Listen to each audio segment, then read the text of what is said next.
бо шукргузорӣ аз даврони соҳибистиқлолии мамлакат дар ҳама ҷашнҳои давлатию миллӣ чорабиниҳои гуногуни варзишӣ доир мегарданд. хосат дар айёми таҷлил аз ҷашни аҷдодии мардуми тамаддунофари тоҷик наврӯзи аҷам дар минтақаҳои маъмурии кишвар мусобиқаҳои варзишӣ рӯй даст гирифта мешавад.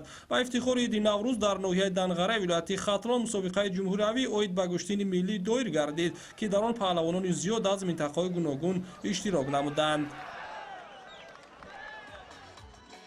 рақобати паҳлавонон дар ҳузури мухлисони зиёди ин намуди варзиши суннатӣ ҷолибу диданӣ сурат гирифтанд. дар миёни дигар иштирокчиён паҳлавони шинохтаи мамлакат Саидҷалол Саидов мубориза бурд ва ғолиби вазни худ гардид. ӯ дар вазни мутлақ ҳам ки шоҳҷоиза автомашинаи сабукрав муқаррар шуда буд, бар ҳарифони худ зафар ёфта унвони қаҳрамониро ба худ ихтисос дод.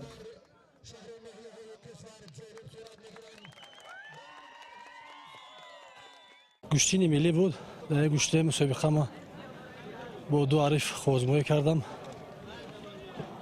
ҳарифи аввалин хозмои мо мусовӣ шуд, аз ҳарифи дуввумам мағлуб шудам бо баррасии иштибоҳ. хеле мусобиқа аст, набояд мо дилшикаста шавем.